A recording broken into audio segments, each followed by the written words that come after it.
Le Canada est fait vraiment pour des gens qui sont assez stratégiques.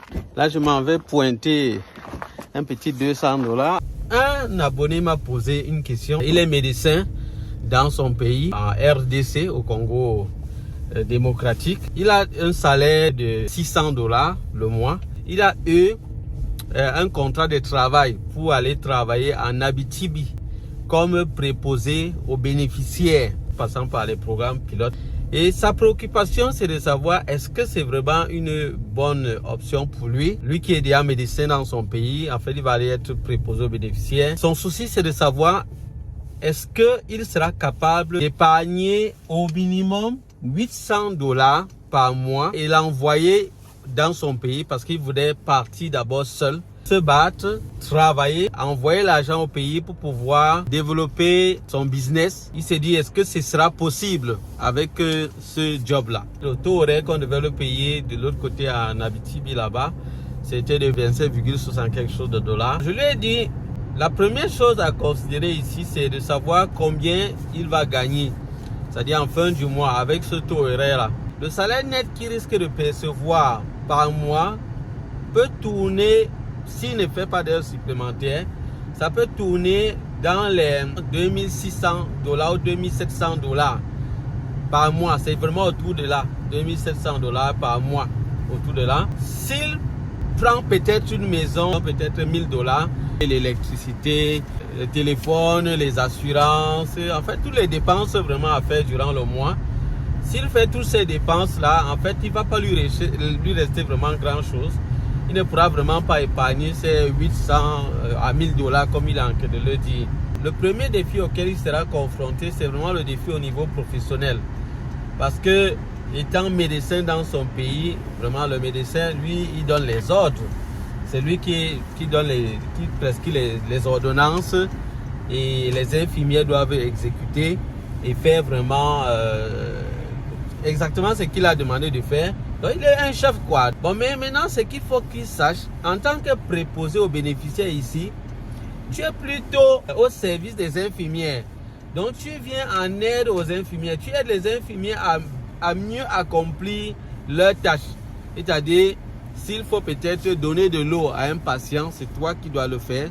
L'infirmière va te dire, s'il te plaît, le patient de la salle numéro 4 a besoin de boire de l'eau. S'il te plaît, donne-lui 1 litre d'eau à boire. Et le patient de la salle numéro 7 a besoin de faire ses selles. S'il te plaît, accompagne-le pour qu'il fasse ses selles. Et nettoie-le aussi après. Il y a des personnes qui sont vraiment âgées, qui ont besoin de ça. Et toi, en tant que préposé, tu dois t'occuper de ça. Tu dois nettoyer la personne. Il va te dire, peut-être si l'autre a besoin d'uriner, va l'aider à faire uriner. Il a besoin de manger, aide-le vraiment pour qu'il mange. Il a besoin de se changer parce qu'il a fait des urines sur lui ou bien il a chié sur lui. Tu dois venir le nettoyer. Donc, il y a quand même plein de choses. Si peut-être le patient a peut-être un problème, un souci quelconque, tu dois être là pour voir cela et puis aviser l'infirmière. Et l'infirmière va te dire ce que tu dois faire. Arranger le lit du patient, c'est toi qui dois t'occuper des choses comme ça. C'est toi qui dois appeler l'entretien, toi-même nettoyer, même déjà parfois la salle, débarrasser au moins certaines choses, de se rassurer que la salle est propre. Il y a des salles que tu dois nettoyer et parfois tu peux peut-être appeler l'entretien pour s'occuper de ça. Tu vas vraiment t'occuper de plusieurs choses comme ça. Peut-être de temps en temps, l'infirmière peut t'envoyer aller peut-être chercher quelque chose qui est peut-être utile pour pouvoir prendre soin du patient. C'est autant de choses que tu vas devoir faire. Donc du coup, c'est peut-être pas aussi évident que ça, mais il fait quelque chose qu'il faudra accepter parce que tu quittes d'un poste de chef à un poste où tu vas devoir exécuter juste les ordres des infirmiers et tout. Et ça peut être ça peut jouer moralement quand même sur toi psychologiquement. Te voir être en train d'être commandé par des infirmières. Pourtant, dans ton pays, c'est toi qui donnais des ordres aux infirmières. Donc, c'est ça. Il y aura parfois peut-être des bonnes personnes qui seront gentilles, polies et courtoises. Mais sache que tu vas rencontrer dans ce milieu parfois des infirmières qui seront arrogantes, méprisantes, qui vont te mépriser vraiment n'importe comment. Au point où peut-être ça peut aussi jouer sur toi. Donc, ça sont autant de choses que tu dois devoir accepter. Tu dois devoir comprendre que ça fait partie de ce que tu as fait comme choix. Et il ne faudra pas te retrouver en train de te plaindre. Tu dois vraiment accepter cela de bon cœur et faire te concentrer sur ton travail et sur les objectifs que tu veux atteindre. Maintenant, si tu vois que tu ne peux pas supporter de telles choses, ne viens pas. Ne viens pas, parce que sinon tu vas venir et tu vas embêter des gens ici. Tu vas mal faire ton travail. Tu ne seras peut-être pas... On risque de te chasser même dans le job. Tu ne vas pas t'en sortir. Ton objectif ne sera pas atteint. Donc, il faut bien comprendre cela. Maintenant, autre chose également, c'est concernant le climat. Le climat, vous quittez d'un endroit peut-être chaud à un endroit vraiment où il fait hyper froid, avec les hivers qui sont peut-être parfois longs. Il faut aussi vous attendre à quelque chose comme ça et être prêt à vous adapter. Il y a des endroits où vraiment les hivers sont assez vraiment durs. Donc, si vous n'êtes vraiment pas prêt à supporter cela, ça également, ça peut être un gros défi pour vous. Tenez compte de tous ces aspects-là en venant. Donc, pour me résumer, pour mieux vous en sortir, il faudra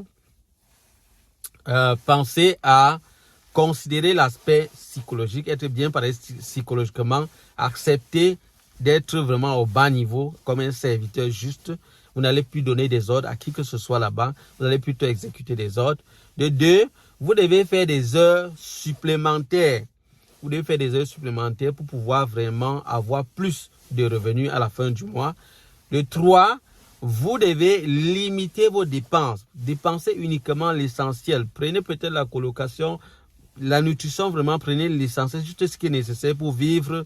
Les véhicules, prenez vraiment le strict minimum pour vous. Et peut-être au départ, vous allez commencer avec des bus, même si ça va vous prendre peut-être beaucoup de temps. Vraiment, limitez vos dépenses au maximum si vous voulez vous en sortir. Et autre chose également comme perspective que je peux vous donner, si vous arrivez ici, vous pouvez également vous renseigner auprès du Conseil médical du Canada pour voir comment vous pouvez faire pour poursuivre vos études et vous insérer. Vous pouvez quitter de préposé et puis être faire des études pour être infirmier d'abord. Vous allez déjà passer par là d'abord. Bon, c'est vrai que vous pouvez décider de vous inscrire pour pouvoir poursuivre des études pour devenir médecin plus tard. Mais je vous conseille peut-être, vu peut-être votre âge, d'aller peut-être dans le sens d'être peut-être infirmier. Si vous le trouvez peut-être, si vous êtes prêt à vous engager à être médecin, tant mieux. Mais vous pouvez commencer à être infirmier. Ça vous prendra peut-être 1, 2 ou 2 années. Peut-être infirmier auxiliaire au moins. Et puis après, vous pourrez aller à infirmier certifié avec une licence. Et pourquoi pas plus tard, si ça vous intéresse, chercher à devenir médecin. Mais tout ça, ça prend des années d'études, des diplômes, de l'argent également et beaucoup d'endurance et de persévérance. Voilà ce que je pourrais vous apporter comme conseil par rapport à votre situation. Pour ceux qui ont vraiment envie d'avoir des conseils venant de ma part, écrivez-moi tout simplement. Je vais vous répondre, comme je vous le dis, je réponds régulièrement à ceux qui m'écrivent. Et si c'est la première fois que vous me suivez, comme je le dis d'habitude, il y a plusieurs personnes qui passent sur la chaîne. Ils trouvent le contenu intéressant, mais ils passent sans s'abonner. Je vous prie de vous abonner, s'il vous plaît.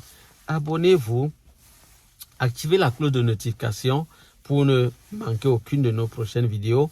Likez également le contenu. Ça également, ça m'encourage à aller de l'avant et vous apporter davantage d'informations utiles. Voilà les amis, ça sera tout pour cette vidéo. J'espère que vous l'avez aimé. On se dit à bientôt pour d'autres vidéos. Bye bye.